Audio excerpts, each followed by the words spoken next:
नमस्कार दोस्तों, आज आपको बताएंगे कि आईएएस अफसर बनने के लिए आपके पास कौन कौन सी डिग्री होनी चाहिए। आईएएस से जुड़ी हुई सारी जानकारी आपको बताएंगे कि आईएएस अफसर बनने के लिए आपके पास कौन सी डिग्री होनी चाहिए, कौन सा सब्जेक्ट लेकर पढ़ना चाहिए, कम से कम क्वालिफिकेशन कितना होना चाहिए, आपकी उम्र कितना होना चाहिए, इसके बाद आईएएस अफसर का एग्जाम कितनी बार दे सकते हैं, आईएएस का एग्जाम पैटर्न क्या होता है, इसकी पूरी जानकारी आपको बताएंगे। तो सबसे पहले आपको आईएएस से जुड़ी हुई कुछ नॉर्मल जानकारी बताते हैं, जैसे कि आईएएस का फुल फॉर्म होता है इंडियन एडमिनिस्ट्रेटिव सर्विस, जिसका हिंदी अर्थ होता है भारतीय प्रशासनिक सेवा। आईएएस अफसर बनने के लिए आपको यूपीएससी यानी कि यूनियन पब्लिक सर्विस कमीशन द्वारा आयोजित एग्जाम में सम्मिलित होकर इस एग्जाम को पास करना होगा। यह एग्जाम हर साल सिविल सर्विस एग्जाम कराती है। इस एग्जाम में आपको क्वालिफाई होना होगा, उसके बाद ही आप आईएएस अफसर बन सकते हैं। तो चलिए आईएएस अफसर बनने के लिए डिग्री की बात करते हैं। आईएएस अफसर बनने के लिए आपको ग्रेजुएशन की डिग्री होनी चाहिए। अगर आपके पास ग्रेजुएशन की डिग्री है, चाहे फिर किसी भी सब्जेक्ट हो, जैसे कि आर्ट, कॉमर्स, मैथ, साइंस या फिर किसी भी सब्जेक्ट हो, तो भी आप आईएएस अफसर बनने के योग्य माने जाएंगे। अगर आपने इंजीनियरिंग की, डॉक्टर की पढ़ाई की है और आपके पास डिग्री है, तो आप ऐसे में भी आईएएस अफसर बन सकते हैं। तो चलिए आईएएस अफसर बनने के लिए क्वालिफिकेशन की बात करते हैं। आईएएस अफसर बनने के लिए आपको 12वीं की परीक्षा को पास करने के बाद ग्रेजुएशन कंप्लीट करना होता है, यानी कि अगर आपने ग्रेजुएशन कंप्लीट कर ली है तभी आप आईएएस का एग्जाम दे सकते हैं।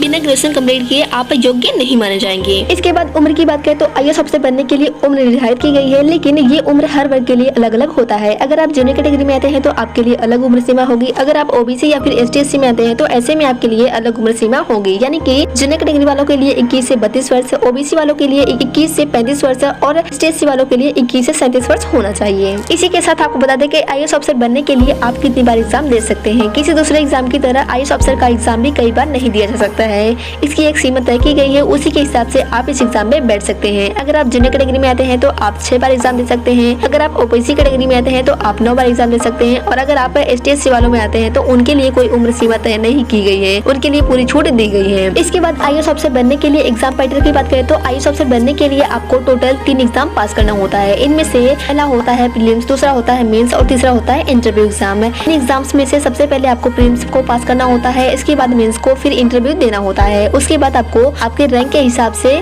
कोई भी पोस्ट दे दिया जाता है। यूपीएससी के प्रीलिम्स के एग्जाम में टोटल 2 पेपर होते हैं, मेंस के एग्जाम में टोटल 9 पेपर होते हैं। दोनों को मिलाकर टोटल 1750 अंक होते हैं। उसके बाद इंटरव्यू एग्जाम होता है जो कि 45 मिनट का होता है। अगर वीडियो अच्छी लगी हो तो लाइक कीजिएगा, सब्सक्राइब कीजिएगा और बेल आइकन को दबाना ना भूलिए।